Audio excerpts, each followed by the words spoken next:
Hello guys, so this video is about General Brigadier Uba, the general that was killed in Borno State, right? And of course, for the past few days, I've been seeing a lot of people saying different things about this issue, and I decided to research about it, to come up with what actually happened, how everything played out right from the moment the video of his death were released on the internet and how he died, and also some screenshots of his chat that I was able to get online. But before I get into this news, I want you people to please like this video and subscribe to my channel if you have not done so. Trust me, you're going to enjoy this thing, you're going to enjoy this story, and I really pray that God will punish those people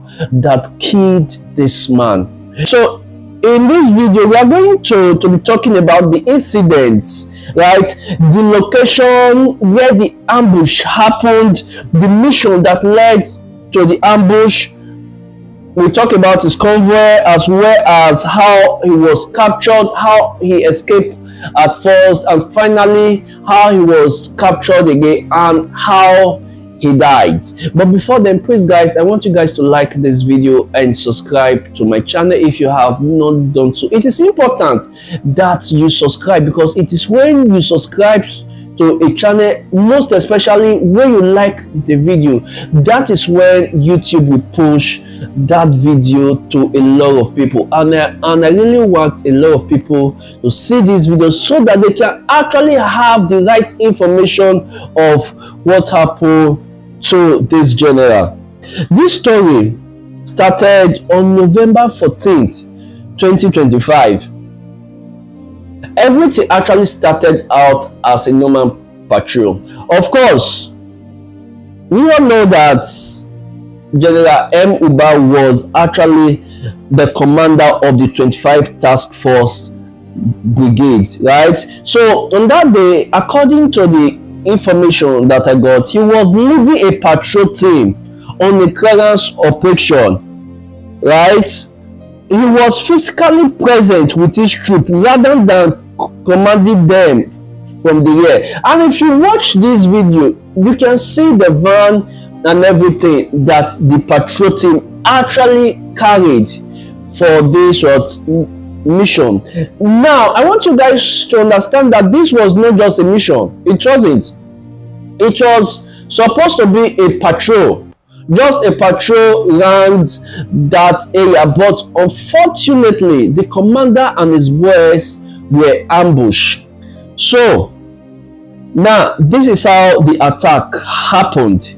His convoy, which included soldiers and members of the Civilian Joint Task Force CJTF, came under heavy firearm from ISWAP. You can see it in this video. There were exchange of bullets, and what actually surprised me in this video is the fact that the kind of gun, the kind of ammunition that those bandits and terrorists are using. See RPG, see machine gun. Just imagine, how did they get all those weapons? That is what actually surprised me in this video. How were they able, how did they manage to have access to those kind of weapons, right? So the terrorists had led a sophisticated ambush utilizing superior numbers and likely improvised explosive devices (IED) to immobilize the convoy. In the intense initial firefight, 2 soldiers and 2 CJTF members were killed in action. There was significant confusion in the first 48 hours following the attack, leading to conflicting reports. Reports indicate that General Uba actually survived the initial hail of bullets. So in other words, the first attack, he survived it, right? During the ambush, he survived. And according to the news I got on the internet, they said he survived and he was able to escape the ambush. So it was during that period that he contacted the base for a rescue mission to come and rescue him. Right? And it was also, during that period that I think his his message was probably intercepted, which I really don't know. But here is the WhatsApp chat, so as you can see on the screen. So after that, the general was captured again, and few hours after, this terrorist group, they released a video showing that they had killed General Uba, according to this video up here. When I watched this video, I noticed a lot of things in this video. First and foremost, I noticed that the terrorists, they were much. They were almost everywhere, left, right, and center. If you watch it well, you can see that those guys, those terrorists, were almost cycling the general and his boys. And the second thing that I noticed was the kind of weapons that those terrorists are using. Here's the video. I want you guys to just watch it and confirm what I'm saying. And a lot of things were running through my mind, and one of them was, how were they able to get access to those kind of weapons? How were they able to get access to RPG? How were they able to get access to explosive? Is there something that they are not telling us? And to crown it all, this issue happened.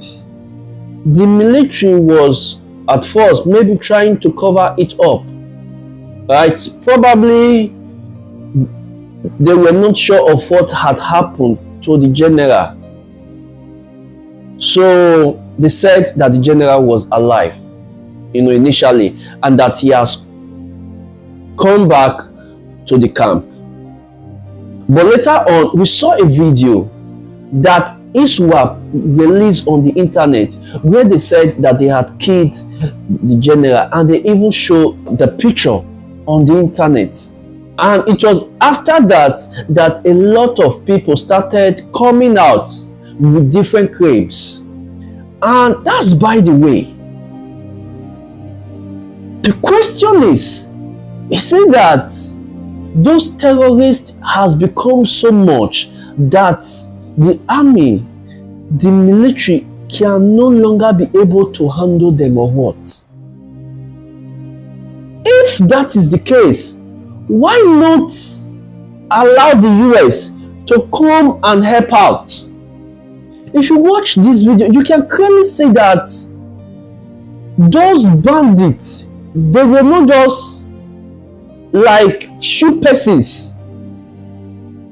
These are legions of army with sophisticated weapon. We are not talking of normal, with pistol here. Look at what those guys are doing. And you can also see, the moment that the general was captured. If a general could be killed in this way, is Nigeria really safe? Is this country really safe for people to live in? That is the question that I've been trying to ask.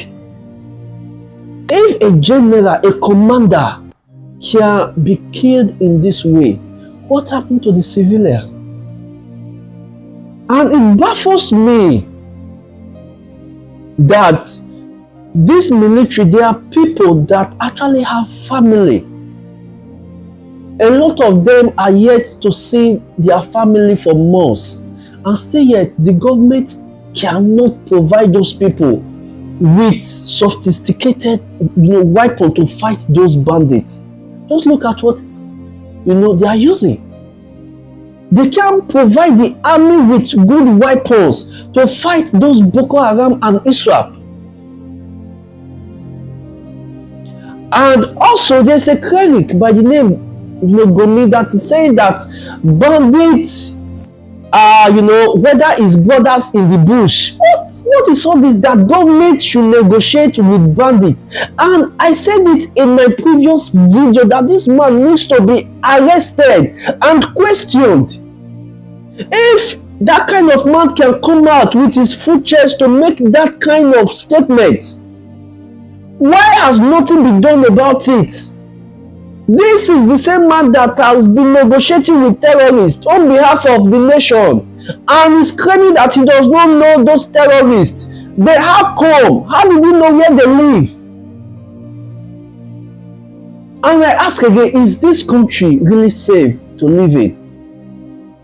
And for some of you that is saying there is no genocide in Nigeria, no killing in Nigeria, and Nigeria is safe, I hope that this terrorism doesn't get to your state or to your family. By then, you will know what people are really passing through, most especially in the aspect of northern Nigeria. So guys, don't forget to like this video and share. Above all, don't forget to subscribe to my channel if you have not done so. I really want you guys to like this video so that YouTube can push it, so that you can actually see what is going on in this country.